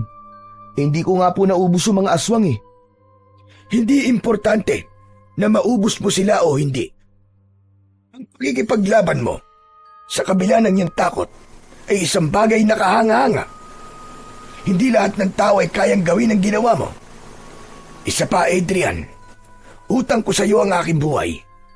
Ikaw ang nagligtas sa akin mula roon sa 3 aswang. Nung nakita ko po kasi kayong nahihirapan, parang bigla akong tumapang Wala nang nasa isip ko ng sandaling yon kundi ang iligtas kayo, Lo. Pero Lolo Martin, yung mga aswang po na nakalaban po natin kagabi, sa tingin niyo po ba alagad po sila ni Gubaton? Sigurado ko na alagad sila ni Gubaton. Yung alulong na narinig natin mula yun kay Gubaton. Yun ay hudyat na pinapaatras niya ang kanyang mga alagad. Maraming beses ko nang narinig ang alulong na yun. Kaya hindi ako maaaring magkamali. Kung ganun, nagsisimula na po pala silang umatake dito. Ay, Lo, oo nga po pala. Yung espada niyo po naroon pa rin po sa una ng ating baryo. Binabantayan po yun ni Tomas para masiguro na walang hahawak na iba ron. Kahit po alam ng mga tao rito sa atin na hindi nila maaaring hawakan yon, ay mas mabuti na po ang sigurado. Kaya po pinapabantayan ko yung kay Tomas. Mabuti naman kung ganon. Mamaya ibabalikan ko yon para ako mismo ang kumuha at para may pamana ko na rin sa iyo. Nanlaki ang mga mata ni Adrian sa sinabing yun ni Lolo Martin. Pakiramdam niya ay malinang ang pagkakadinig niya. Teka, ano pong sabi niyo, Lo? Pwede po bang pakiulit? Nabingi ka ba sa lakas ng sigaw ng mga aswang kagabi? Kaya hindi mo na narinig ang aking sinabi. Narinig ko po, Lo, pero gusto ko lang po makasiguro kung tama nga po ang pagkakadinig ko. Tama po ba? Ipapamana niyo na po sa akin ng espada? Oo, tama ka ng pagkakarinig. Sapat na mga nakita ko kagabi para makumbinsi mo ko na karapat-dapat ko nang ipamana ang espada sa'yo. Isa pa, mahina ng katawan ko at kahit ang isang makapangyarihang espada ay hindi na ako magagawang palakasin ng gusto. Panahon na para magkaroon ng mas bata at mas malakas na bagong tagapangalaga ang aking espada. At yun ay walang iba kundi ikaw, Adrian. Hindi po ako makapaniwala. Maraming salamat po, Lolo. Hindi ko po alam ang sasabihin ko pero sobrang saya ko po. Salamat po talaga! Hindi na napigilan ni Adrian ang mapaluha sa labis na kasiyahan. Maingat niyang niyakap si Lolo Martin at sa loob niya ay nagpasalamat din siya sa Panginoong Diyos dahil naniniwala siya na ito ang may kaloob para mangyari ang bagay na matagal niya nang inaasam. Matapos mag-almusal, ay pinainom na ni Adrian ng gamot si Lolo Martin. Inalis niya ang benda ng mga sugat nito at sa kanya yon nilinisan. Pinalitan niya rin ng malinis na benda ang mga sugat ni Lolo Martin. Hindi na nag-aksaya ng oras ang dalawa at pinuntahan na nila ang kinaroroonan ng espada na may mutya ng pakpak ng lawin. Naabutan nila roon si Tomas na matyagang nagbabantay sa espada ni Lolo Martin na nakalapag sa lupa. Hay! Salamat sa Diyos at andito na kayo. Magdamag kong binantayan ng espada niyo, Lolo, ha? Sinigurado ko na talagang walang ibang humawak niyan. Maraming salamat sa iyo, Tomas. Talagang maaasahan ka pagdating sa mga ganitong bagay. Sige na, Tomas. Maaari ka nang umuwi sa inyo para makapagpahinga. Okay po, Lo. Magpagaling po kayo, ha? Tol, mauna na ako. Nagpasalamat din si Adrian sa kanyang kaibigan bago ito tuluyang umalis. Kinuha ni Lolo Martin ang espada at naglakad na sila pabalik sa kanilang bahay. Pagpasok nila sa bahay ay inilapag ni Lolo Martin ang espada sa lamesang nasa gitna ng sala. Magkatabi silang naupo sa mahabang upuan. Hindi ba't noon pa man ay gusto mo nang malaman ang kasaysayan ng espadang yan, Apo? Opo, Lo. Marami po akong gustong malaman tungkol po sa espada nyo. Ngayong ipapamana ko na yan sa'yo, ay nararapat mo nang malaman ang lahat-lahat tungkol sa espada na may mutya ng pakpak ng lawin. Isang malalim na paghinga ang pinakawalan ni Adrian. Labis ang pagkasabik niya dahil napakatagal na panahon niyang hinintay ang pagkakataong yun. Ang espadang yan na tinawag na espada at pakpak ng lawin. Dahil yan, nagmula sa mahiwagang lawin na inalagaan ng diwatang si Salia. Nang mamatay ang naturang lawin, ay ginawang espada ni Salia ang mga pakpak nito na ipinagkaloob sa isang mutya. Yun ang dahilan, kaya may makikita kang disenyo ng pakpak ng lawin sa pagitan ng hawakan at talim nito. Kaya po pala talagang makapangyarihan ng espada na yan. Kasi isang diwata po may gawa niyan. Tama ka, Apo. At kaya yan napunta sa ating angkan ay dahil noon pa man ay nakikipaglaban na sa mga aswang ang ating mga ninuno. Nais ni Salia na gamitin ang espada niya sa kabutihan at pakikipaglaban sa kasamaan. Kaya ibinigay niya yan sa pinakamalakas na manunugis ng ating angkan. At doon na sinabi ni Salia na yan ay kailangang pagpasapasan sa bawat henerasyon sa ating pamilya. Kung sino man ang pagmamanahan ng espada na yan ay magkakaroon ng kakaibang lakas laban sa mga aswang dahil sa mutya. Ngunit gaya ng aking sinabi noon, kapag napunta ito sa hindi karapat-dapat, hindi may bibigay ng espada ang buong kapangyarihan nito sa may hawak dito. Kaya po pala, hindi na protekta ng espada si tatay. Ngayon ay talagang nauunawaan ko ng hindi talaga siya ang karapat-dapat. Yan din ang napagtanto ko sa aking pagninilay-nilay. Maaari ring tama ang sinabi mo na minsan ay walang karapat-dapat sa isang henerasyon, kaya lumalaktaw ito. At sana ay tama ako sa desisyon kong ipamana na ito ngayon sa iyo, Apo. Sana nga po, Lolo. Papatunayan ko po sa inyo na ako talaga ang nararapat na susunod na magmamay-ari ng espada nyo. Ngunit may isa pa akong sasabihin sa iyo tungkol sa espadang yan, Adrian. Sinabi noon ni Salia na isang tao sa ating angkan ang may kakayahang ilabas ang pinakarurok na kapangyarihan ng espada. Isang tao na itinakda. Ibig sabihin, Lo, may ilalakas pa po ang espada? Meron pa. Isang kapangyarihan na kahit sinong aswang ay hindi kakayanin. Ano pong klaseng kapangyarihan yun, Lolo Martin? Hindi ko rin alam, Apo. Sa dami na ng nagmamay-ari ng espadang yan, ay wala pang nakakapagpalabas ng rurok ng kapangyarihan yan. Hindi naman po siguro akong itinakda. Hindi ko na po nanaisin yun dahil masyado nang mataas ang pangarap ko kung pati yun po ay gugustuhin ko pang abutin. Sapat na po sa akin na ipinamana niyo po sa akin ang inyong espada. Hindi natin alam ang mangyayari sa mga susunod na araw, kaya wag muna tayong magsalita ng tapos. Pero ngayon, oras na para ipamana ko sa iyo ang espada na may mutya ng pakpak ng lawin. Halika, tumayo ka sa tabi ng espada. Sinunod ni Adrian ang sinabi ni Lolo Martin. Kinuha ni Lolo Martin ang espada at tumayo ito sa harapan ni Adrian. Pinaluhod nito si Adrian na agad naman niyang ginawa. Ipinatong ng matanda ang talim ng espada sa kaliwang balikat ni Adrian at pagkatapos ay sa kanan. Sa araw na ito, tinatapos ko na ang tungkulin ko bilang tagapangalaga ng espada na may mutya ng pakpak ng lawin. Ang pangangalaga sa espadang ito ay aking ipinagkakatiwala sa aking apo na si Adrian.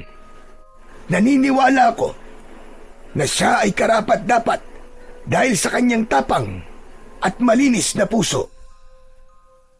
Kinuha ni Lolo Martin ang kaliwang kamay ni Adrian at gamit ang talim ng espada ay hiniwa nito ang palad ni Adrian. Napangiwi si Adrian sa sakit, ngunit tiniis niya yon. Batid niya na yon ay parte ng ritual ng pagpapasa sa kanya sa pangangalaga ng espada. Iginiya ni Lolo Martin ang dumudugong palad ni Adrian sa tapat ng espada. Pumatak ang dugo niya sa talim nun. Pinatayo na siya ni Lolo Martin pagkatapos. Sa ngalan ng diwatang si Salia na siyang lumikha sa espada na aking hawak at sa kapangyarihang ibinigay sa akin na siyang pipili sa bagong tagapangalaga, buong puso kong ipinapamana sa iyo, Adrian, ang espada na may mutya ng pakpak ng lawin. Ngayon, maaari mo na itong hawakan at tanggapin. Inilahad ni Adrian ang kamay niya. Nang ilagay doon ni Lolo Martin ang espada, ay naramdaman niya ang init nun. May kakaibang sensasyon siyang naramdaman sa kanyang buong katawan. Isang mainit na enerhiya ang dumaloy sa kanyang mga ugat Maingat na hinawakan ni Adrian ang espada. Tinignan niya ang bawat detalyeng nakaukit doon. Tumuon ang mata niya sa pakpak ng lawin na nasa pagitan ng hawakan at talim ng espada. Simula sa araw na ito, ikaw nang tagapangalaga ng espada. Gamitin mo yan sa kabutihan at pakikipaglaban sa kasamaan. Gamitin mo ang espadang yan sa pagtulong sa mga nangangailangan. Pangako po, hindi ko po ito gagamitin sa kasamaan. Ipapakita ko po sa inyo at kay Salia na ako ay karapat-dapat na maging tagapangalaga ng espada ng pakpak ng lawin. Habang hawak ni Adrian ang espada, ay naramdaman niya ang bigat nito sa kanyang mga kamay. Alam niya na yun ay dahil sa kapangyarihang nakapaloob sa espada. Agad ding sinimulan ni Lolo Martin ang pagsasanay kay Adrian sa paggamit ng espada. Tinuruan nito si Adrian kung paano ang tamang paghawak sa espada at kung paano ang pag-atake at pagdepensa. Naramdaman ni Adrian ang kakaibang ugnayan nila ng espada na para bang sumasabay ang sandata sa tibok ng kanyang puso. Isang hapon, habang abala si Adrian sa pagsasanay ng mag-isa, ay biglang dumating si Tomas. Hindi niya namalayan ang pagdating ng kanyang kaibigan, kaya nang ihampas niya sa hangin ng espada, ay muntik na itong mapugutan ng ulo. Agad namang inilayo ni Adrian ang talim ng espada sa leeg ni Tomas, na pinagpapawisan dahil sa takot. Anak ng, ano ba tol? Buntik mo na akong patayin ah! May galit ka ba sa akin? Bigla ka na lang kasing sumusulpot eh. Magpasalamat ka at hindi ko naputol ang ulo mo. Mabuti na lang talaga. Parang nakita ko kanina ang lahat ng nangyari sa buhay ko simula nang isinilang ako ah. Akala ko katapusan ko na talaga, tol. Pero teka, espada ni Lolo Martin yung hawak mo ah. Bakit mo hinawakan yan? Baka malasing ka, tol. Mamalasin lang ako kung hindi akong tagapangalaga nitong espada. Tapos sinawakan ko to. Teka. Ano sinabi mo? Ibig bang sabihin, tol? Ipinamana na ni Lolo yan sa'yo? Oo, nung nakaraang araw pa. Huli ka na sa balita. Hindi nga. Totoo ba yan? O baka gino-joke time mo lang ako? Sa tingin mo ba'y magkakaroon ako ng lakas ng loob na hawakan to kung hindi pa itong pinamana sa akin ni Lolo? Sige nga. Saka bahala ka kung ayaw mo maniwala. Naniniwala naman ako eh. Kaya lang, hindi ko inaasahan na ipinamana na sa'yo ni Lolo yan. Niwala ka kasing sinabi kahit ilang beses na tayo nagkita. Kilala kasi kita, Tomas. Panigurado na kapag nalaman mo, ay ipagkakalat mo agad yun sa buong baryo. Nako. Malamang. Siyempre, proud na proud ako sa iyo eh. Pero kung may pagsasabihan man ako na una, yun ay walang iba kundi si Aling Mosang para matigil niya siya sa pagsasalita ng kung ano-ano laban sa'yo. Alam mo naman ang katsismosaan ng isang yun. Hayaan mo na lang siya, Tomas. Saka, makikiusap sana ako sa'yo na wag mo munang sabihin kahit na sino na ipinamana na ni Lolo sa akin tong espada ng lawin. Ha? Chong, bakit naman? Ayaw mo bang malaman ng lahat ang tungkol sa pagpapamana sa'yo ni Lolo niyan? Para naman masupalpal lahat ng may hindi magagandang sinasabi sa'yo. Wag muna, Chong. Ayoko munang ipaalam kasi wala pa ako napapatunayan simula nang ako lang nagmamay-ari nitong espade. Gusto ko, sila mismo makakakita na ako na ang bagong may-ari nito. Sa bagay, mas maganda nga yung nasa isip mo. Kung malalaman kasi agad ng mga tao na ipinamana yan sa'yo ni Lolo, paniguradong marami na kaagad silang masasabi. Kaya mas mabuti na makita na lang nila kung paano mo yan gamitin sa pakikipaglaban mo sa mga aswang. Pero tol, alam mo, medyo kinakabahan pa rin ako eh. Pambihira! At talagang ngayon ka pa kinakabahan ha?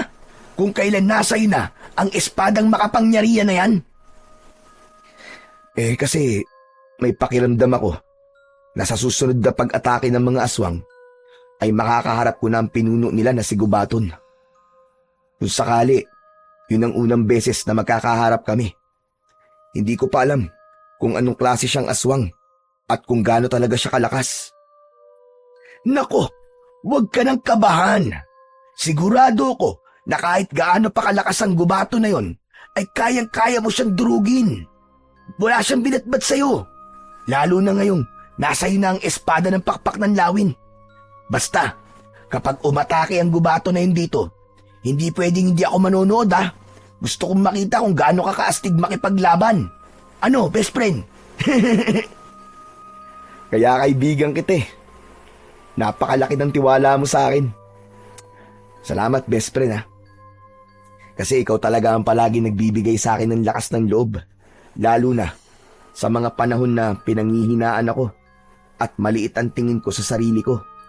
Sus! Nagdrama na naman ang best friend ko. Tumigil ka na nga, baka magkaiyakan pa tayo dito eh. Sige na, tuloy mo na ang pagsasanay mo. Papanoorin lang kita dito. Galingan mo ha. Napangiti si Adrian sa sinabing yun ng kaibigan niyang si Tomas. Ipinagpatuloy niya na ang kanyang pagsasanay habang bakas sa mukha ni Tomas ang labis na paghanga sa mga galaw na kanyang ipinapakita rito. Gabi na nang huminto si Adrian sa kanyang pagsasanay. Pawis na pawis siya. Umuwi na si Tomas ng sandaling yun. Nagluto na siya ng pagkain nila ng kanyang Lolo Martin para sa kanilang hapunan. Nang matapos na siyang magluto, ay tinawag na niya ang kanyang lolo para kumain. Sariwa pa rin ang mga sugat nito sa katawan, kaya maingat niya itong inalalayan. Aba, tignan mo nga naman. Masarap pala ang ulam natin ngayon ha. Sinigang na baboy, tapos may sawsawang pampatis na nilagyan ng sili at kalamansi.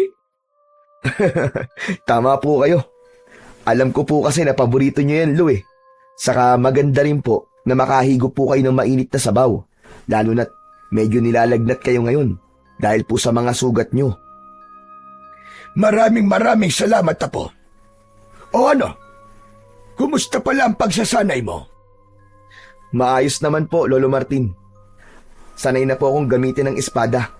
Gamay ko na po. Nung una po kasi, parang napakabigat niya. Nangangalay po ako.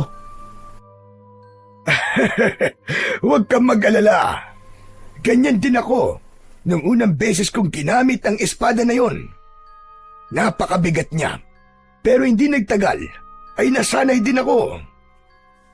Sa gitna ng pag-uusap nina Adrian at Lolo Martin, ay narinig nila ang sigawan ng mga tao sa labas.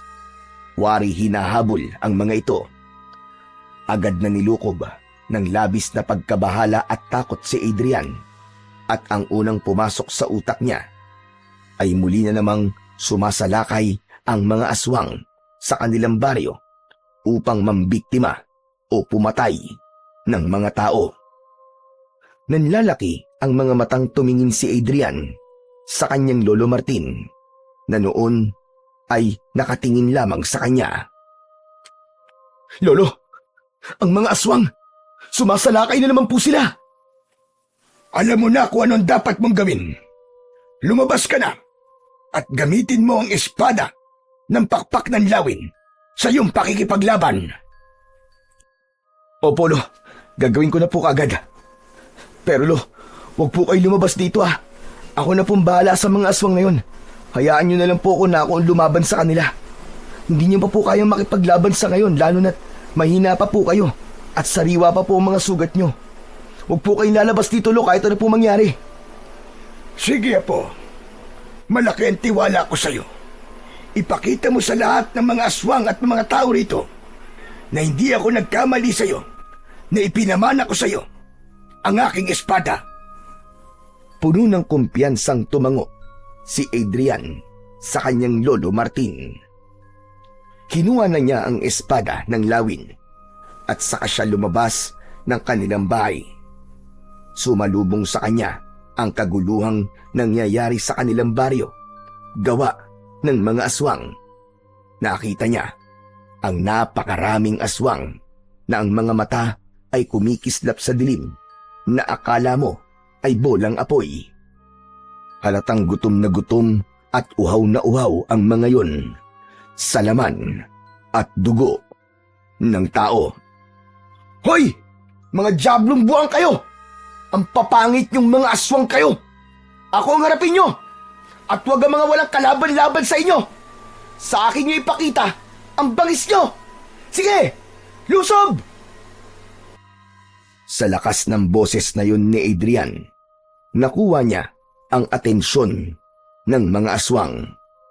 Maging ang mga tao ay nagulat nang makitang hawak niya ang espada ng lawin. Isang aswang ang unang umatake sa kanya. Tumalon ito ng mataas, ngunit sinalubong naman niya ito ng espada at nagawa niyang gilitan ang leeg ng naturang aswang. Bumagsak ang aswang sa lupa na agad na binawian ng buhay. Kasunod noon ay 3 pang aswang ang umatake mula sa harapan niya. Hindi umatras si Adrian. Mabilis ang kanyang galaw at matagumpay niyang naiwasan ang mga pag-atake ng mga yun. Gamit ang espada ng lawin ay pinutol niya ang braso ng isang aswang at may isa pang aswang na sinaksak niya sa dibdib at pinagdiinan niya pa ng gusto. Ang isa ay sumugod sa kanya mula sa gilid pero naramdaman niya yon at nagawa niyang sumalag gamit ang espada at sa kanya ito sinaksak sa likod na agad nitong ikinasawi. Habang papalapit ang mas marami pang aswang, ay lalo lamang bumibilis ang bawat galaw at pag-atake ni Adrian. Isa-isang tinamaan ang mga aswang ng kanyang espada at sa bawat pag-atake niya ay may aswang na bumabagsak ng walang buhay. Sa bawat pagbagsak ng mga aswang ay lalong naging matatag ang loob ni Adrian. Pakiramdam niya ng mga oras na yon ay kasama niya sa pakikipaglaban ang tatay niya at ginagabayan siya. Ang lupa sa paligid niya ay napuno ng mga bangkay ng aswang. Nagkalat ang mga putol-putol na katawan ng mga ito at nagsambulat ang mga loob ng aswang sa paligid. At kahit humihingal siya at nanginginig ang kalamnan, ay hindi niya hinayaang panghinaan siya ng loob.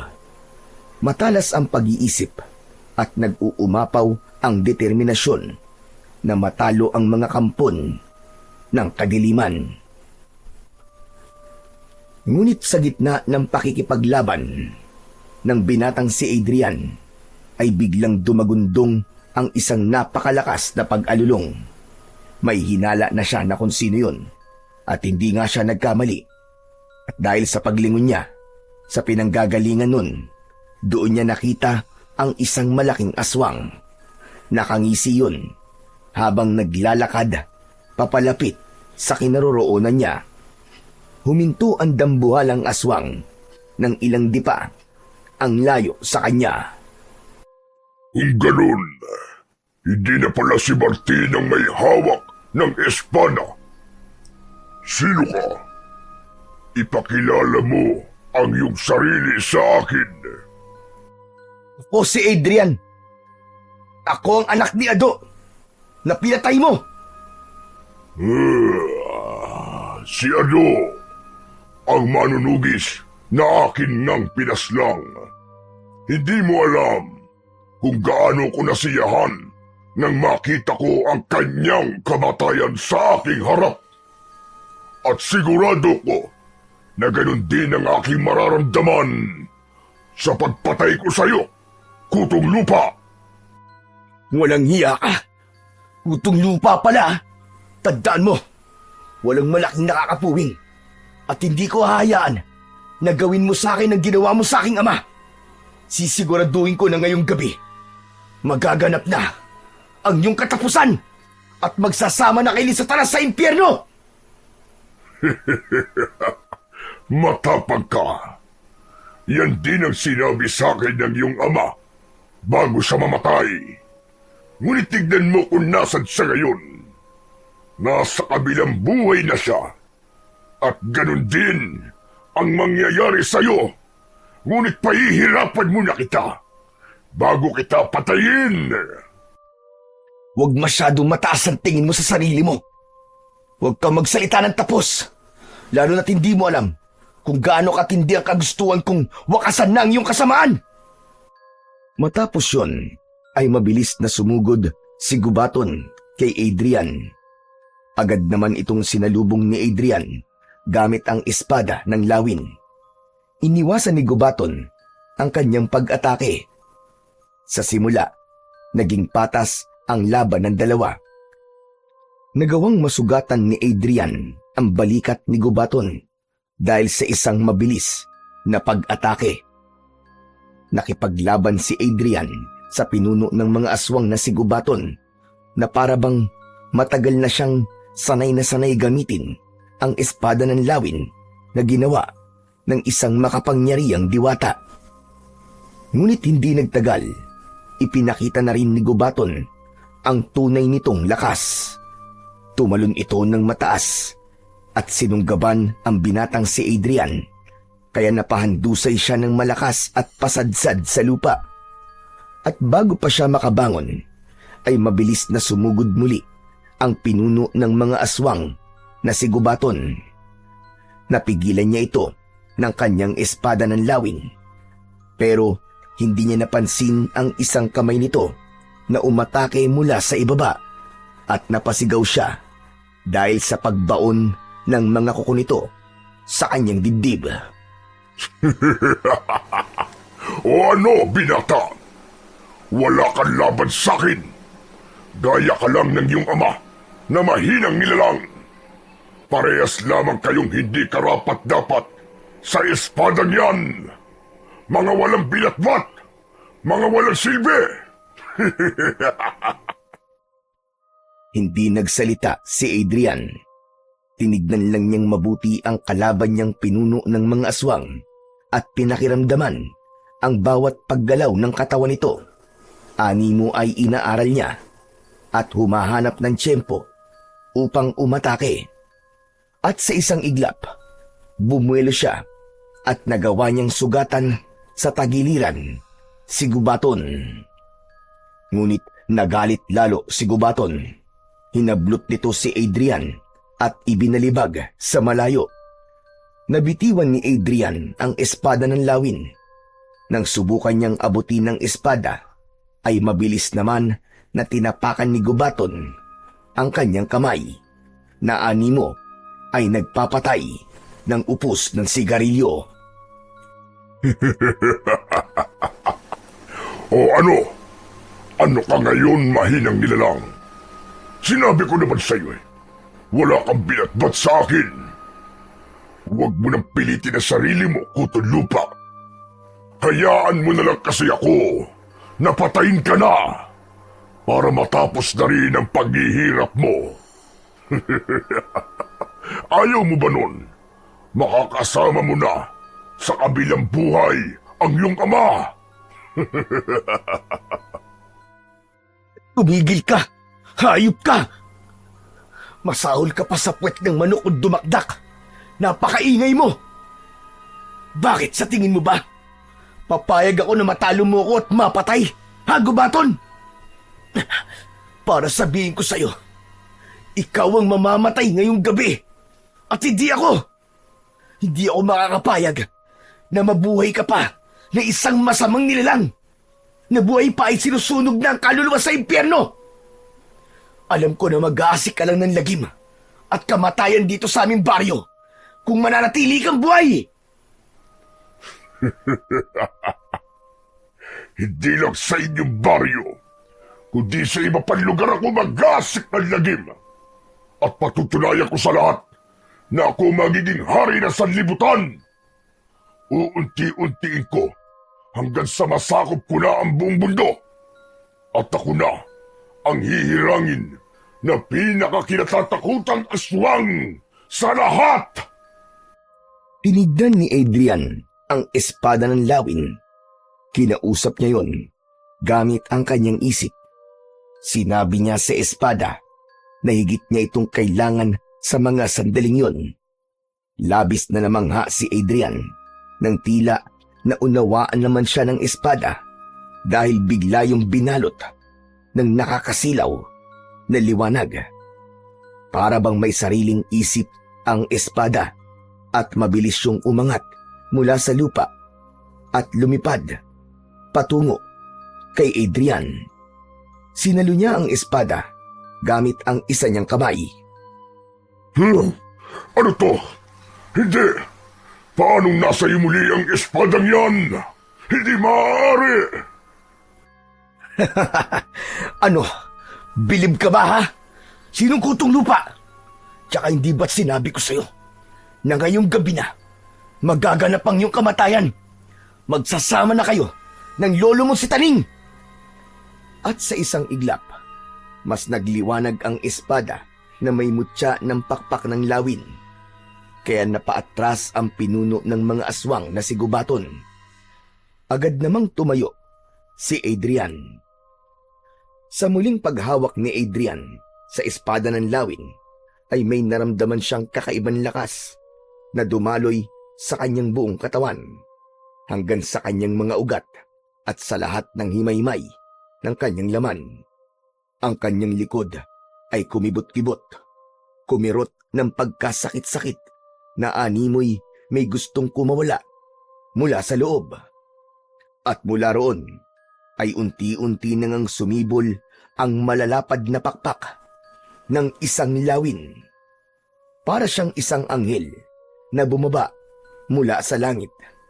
Nang kumampay ang mga pakpak niya, ay lumikha yun ng malakas na hangin. Sumambulat ang alikabok sa paligid.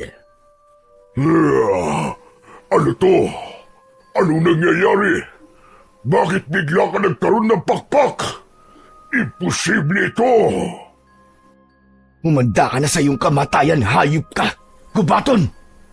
Dahil ito na ang rurok ng kapangyarihan ng espada at pakpak ng lawin. Para sa mga taong pinahirapan mo, tinanggalan mo ng mga mahal sa buhay. Sa lahat ng mga naging biktima mo at ng mga alagad mong kapwa mo demonyo. At syempre, para sa aking ama, na pinaslang mong hayop ka na walang ginusto, kundi ang mamuhay ang mga tao sa aming baryo ng payapa at tahimik. Hayop ka para sa lahat ng pinaslang mo. Ito na ang katapusan mo! Nagulat si Gubaton sa itsura ni Adrian. Natatakot na lumayo ito sa binata. Maging ang mga alagad nitong aswang ay tumakbo na rin para tumakas. Ngunit hindi pinayagan ni Adrian na mangyari yun. Lumipad siya at pakiramdam niya ay ginagabayan siya ng kanyang espada. Mabilis siyang sumugod papunta kay Gubaton at dinakma niya ito sa leeg gamit ang isang kamay. Isinama niya ito sa kanyang paglipad sa himpapawid. Nang napakataas na sila, ay saka huminto si Adrian. Sa kabila ng pagwawala ni Gubaton, ay hindi nito nagawang makawala sa mahigpit na pagkakahawak ni Adrian. Ano, Gubaton? Sino ang kutang lupang sinasabi mo? Sabihin mo! Tapusin na natin to, Gubaton. Tapusin na natin ang kawalangyaan mo at kademonyohan mo. Wag! Wag! Maawa ka sa akin! Hindi ko na uulitin ang lahat ng mga ginawa ko. Magpapakalayo-layo kami at hindi na kami mamiminsala ng mga tao. Pakawalan mo lang ako. Magbabagong buhay na kami. Ibang klase ka ring hayop kay, no? Naririnig mo ba ang mga sinasabi mo? Maawa! Ako maaawa sa'yo! Hayop ka! Bakit? Naawa ka ba sa tatay ko at sa lahat ng mga pinaslang mo? Hayop ka! Ang mga kagaya mo ay hindi dapat kinakaawaan. Katapusan mo na, Gubaton. Katapusan mo na! Kahit na anong pagmamakaawang gawin mo, ay hindi nauubra sa akin. Ngayon, kung may alam kang dasal, magdasal ka na sa kapwa mo demonyo. Dahil ito na ang magiging katapusan mo! Walang babalang binitiwan ni Adrian si Gubaton. Malakas itong bumagsak sa lupa. Halos hindi na ito makagalaw habang may dugong lumalabas sa bibig at ilong nito. Matapos yun ay bumulusok pababa si Adrian papunta sa pinuno ng mga aswang at buong lakas niyang itinarak ang espada ng lawin sa dibdib ni Gubaton at pinagdiinan niya pa yon ng gusto hanggang tumagos sa likod nito. Hayop ka! Hayop ka, Gubaton! Para yan sa pagpatay mo sa tatay ko. At para sa mga inosenteng buhay na kinuha nyo. Pagkahugot ni Adrian ng espada, ay tuluyan ng binawian ng buhay si Gubaton. Kasunod nun ay unti-unti nang naglaho ang pakpak ng lawin sa kanyang likod. Luminga si Adrian sa paligid niya at kahit isang buhay na aswang ay wala siyang nakita.